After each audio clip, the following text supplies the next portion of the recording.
సింపుల్గా కొబ్బరి ఉండలు ఎలా చేసుకోవాలో చెప్తాను. కొబ్బరికాయ కొట్టిన తర్వాత నీట్గా కడుక్కొని ముక్కలు చేసుకొని వాటిని 2 సార్లు కడిగి మిక్సీకి వేసి ఆ పౌడర్ని కొంచెం ఫ్రై చేసుకోవాలి. పచ్చి అంతా పోయిన తర్వాత దాంట్లో కొంచెం షుగర్ యాడ్ చేయాలి. అవసరం అనుకుంటే కొంచెం నెయ్యి వేసుకోవచ్చు, కానీ నెయ్యి ఏం అవసరం పడదు, ఎందుకంటే కొబ్బరిలో ఆల్రెడీ ఆయిల్ ఉంటుంది కదా, సో అది సరిపోతుంది.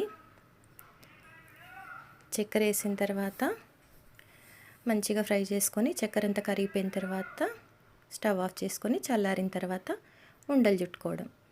ఉండలు చుట్టుకున్న తర్వాత టేస్టీ కొబ్బరి ఉండలు రెడీ. అస్సలు ఆగవు, చేసినామంటే అయిపోతూనే ఉంటాయి. స్వీట్ ఇష్టం ఉన్నోళ్ళు, కొబ్బరి ఇష్టం ఉన్నోళ్ళు అయితే వదలరు వీటిని. మా ఇంట్లో అయితే ఒక్క రోజులో అయిపోతాయి, మ్యాక్సిమం 2 days అంతే. చందుకు చాలా ఇష్టం.